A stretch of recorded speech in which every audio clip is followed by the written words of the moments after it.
میں نے اس سے سوال کیا, میں نے پوچھا کہ یہ فوج جو ہے یا پولیس جو ہے یہ کس کی ہے, لائک یہ اسرائیلی ہے یا پھر یہ پیلسٹینین. وہ کہتے ہیں کہ اندر جتنی بھی ہے یہ اسرائیلی تھی.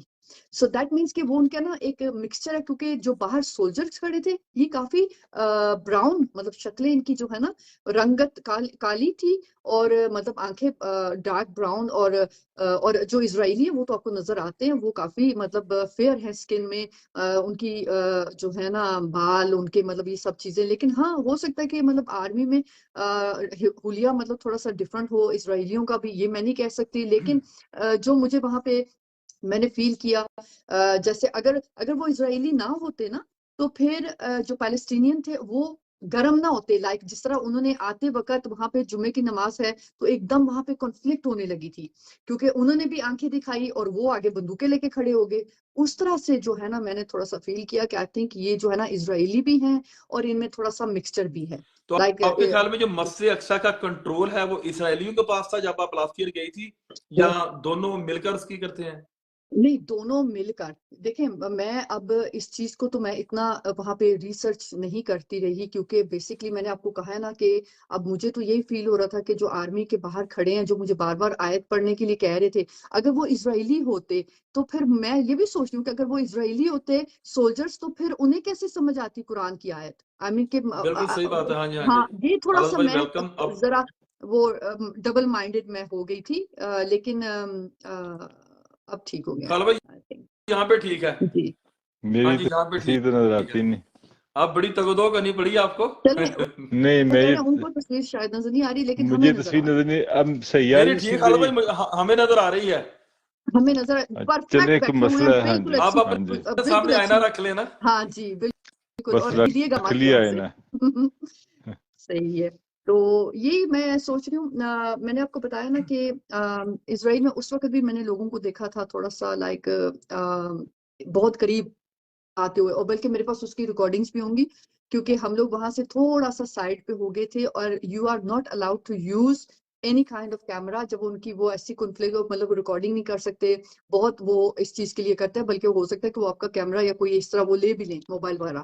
تو وہ ہم لوگ سائڈ پہ کھڑے تھے, ایک یہ جو نہیں ہوتی مکئی وغیرہ بنتی ہے نا, تو ہاں جی, ہاں وہ جی. بوائل کر کے نا تو وہ اور بیچ رہے تھے وہاں پہ. تو بیسکلی ہم وہاں پہ کھڑے ہیں سائڈ پہ, اور ہم نے بڑے نا طریقے سے جو ہے نا وہ ریکارڈنگ کرنے کی کوشش کی.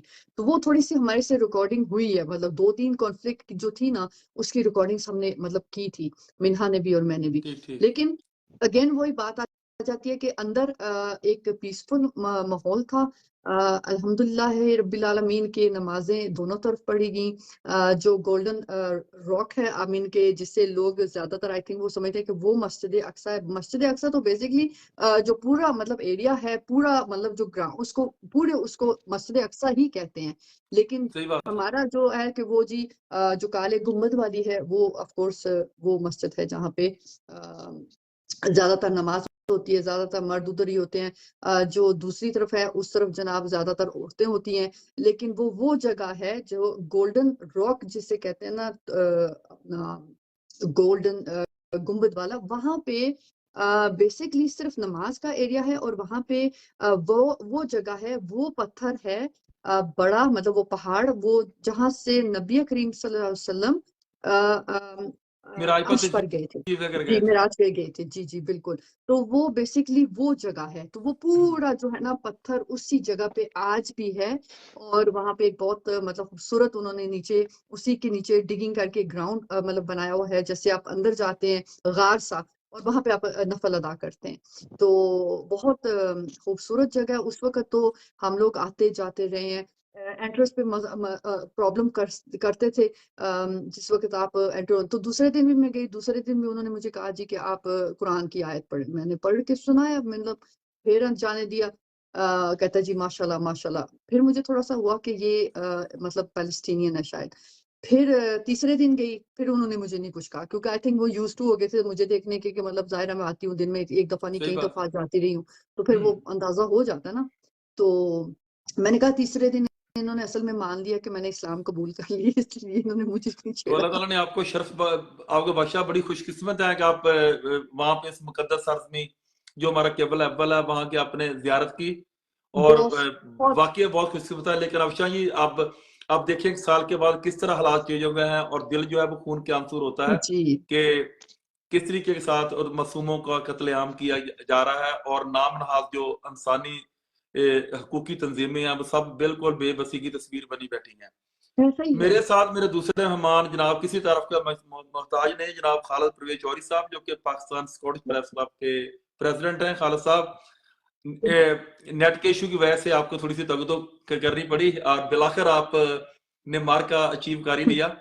خالد صاحب آج کل ہمارے جو پاکستانی معاشرے میں یہ جو ایک بہت سب سے بڑا جو ایشو ہے سب سے بڑا وہ جس طرح یعنی کہ جو طلاق کی ریشو ہے یہ بہت ہی زیادہ ہائی ہے. آپ دیکھیں کہ پہلے وقتوں میں انگریز جو ہیں لوکل جو یورپین ہیں یہ ہماری مثال دیتے تھے کہ ایشین کمیونٹی ہے جو بہت ان میں فیملی سسٹم ہے لیکن ان میں اس طرح کے معاملات نہیں ہیں.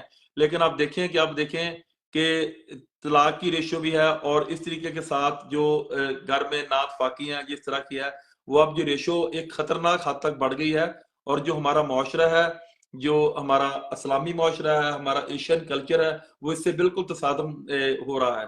جی خالد صاحب آپ اس کے بارے میں کیا فرمائیں گے؟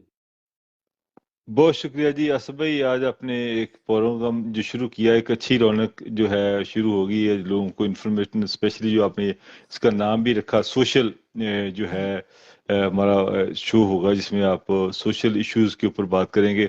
اور افشان جی کو بھی ویلکم کرتے ہیں کہ وہ بھی ہمارے پروگرام میں آئی ہیں. اچھا آصف بھائی یہ طلاق کا ریشو جس طرح آپ نے بات کی ایک پرانے وقتوں میں آپ کو پتا ارینج میرجز ہوتی تھیں تو وہ یوزلی 98% وہ کامیابی ہوتی تھیں. تو آج بھی جو ارینج میرجز ہیں وہ تقریباً کامیابی ہوتی ہیں جو پاکستان میں جو پیرنٹس کرتے ہیں. اب وقت کے ساتھ ساتھ چیزیں چینج ہو گئی ہیں اور ہمارے لوگوں میں وہ صبر وہ چیز نہیں رہی. اب کہیں رشتہ کرنا ہو تو بہت بڑی ڈیمانڈ بتاتے ہیں لڑکی والے کہ لڑکا یہ کرتا ہو بڑا گھر ہو گاڑیاں ہو یہ ہو. وہ چیزیں جو ہے نا اب مٹیریلسٹک طرف چلے گئی. مٹیریل جو ہے نا وہ سسٹم ٹوٹلی چینج ہوتا جا رہا ہے وقت کے ساتھ ساتھ.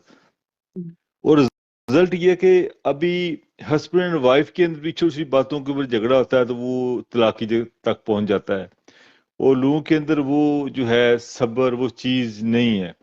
دوسرا جو اس وقت جو حالات جا رہے ہیں اسپیشلی میں برطانیہ یورپ ان جگہوں کی بات کروں گا جو تو لڑکے شادیاں کرتے ہیں پاکستان سے جو آتے ہیں لڑکے شادیاں برٹش بورن لڑکیوں سے کرتے ہیں تو یہ ان کا ملاپ برابر نہیں ہوتا. ان کا جو پاکستان کا مزاج آپ کو پتہ ہے کہ لڑکا پیدا ہوتا ہے کس طرح خوشیاں منائی جاتی ہیں اور کیا جب جس طرح بڑا ہوتا ہے گھر میں ماں کپڑے استری کر رہی ہے بہن جوتے پالش کر رہی ہے ایک نظام ہے کہ وہ اپنے آپ کو بھائی جی بھائی بڑا بھائی گھر میں. تو جب یہاں پہ آتے ہیں شادی برٹش بورن لڑکی سوئی رہی تو وہ یہاں پر آ کر اس کو کام الٹ ہو جاتا ہے. اس کو یہاں پر آ کے وہ کام پھر اس طرح ہارڈ کام کرنے پڑتے ہیں. تو پھر بہت ایسے حالات بھی ہیں کہ جو لوگ شادیاں کر کے آئے یہاں پر وہ بیچارے 60% لوگ جو ہے بیچارے پریشانی میں بچے ہو گئے تو زندگی گزاری. کچھ لوگوں نے جو وہ پھر دوسری طرف چلے گئے جن وجہ سے بچوں کی بھی ان کے بچوں کی بھی زندگی ساتھ رول جاتی ہے ایسے. تو یہ طلاق کا ایشو جو ہے نا اس حوالے سے ایک تو ہمارا جو ہے ہماری کمیونٹی ہے مساجد ہیں لوگ ہیں کوئی بھی اس طرح توجہ نہیں دیتا کہ یہ کیوں ہے. پرانے وقتوں میں جو ارینج میرجز کی مسئلہ ہوتا ہے تو بڑے انوالو کر کے بٹھا کے صلح کروا دیتے. تو اب وہ چیزیں نہیں رہی. اب وہ چیزیں وقت کے ساتھ ساتھ ختم ہو گئی ہیں. اب طلاق کا جو ہے ریشو ڈے بائی ڈے بڑھتا جا رہا ہے. اور جو دوسرا لوگ یہ سوشل میڈیا آ گیا ہے یہ بہت امپیکٹ ڈالا ہے. جو ڈرامے جو ہمارے دکھاتے ہیں اس میں دکھاتے ہیں کس طرح لوگ ڈرامے دیکھ دیکھ کر وہ چیزیں جو ہم دیکھتے ہیں وہ ایک اثر پڑتا ہے. اس کی وجہ سے بہت ساری چیزیں ہو رہی ہیں مگر ہمیں پتہ نہیں چلتا کہ جن لوگوں کے جو بہت ساری خواتین جو ڈیورس کے پروسیس سے گزری ہیں وہ کس تکلیف میں گزری ہیں جو بچوں کے ساتھ رہ رہی ہیں وہ کیسی زندگی گزار رہی ہیں.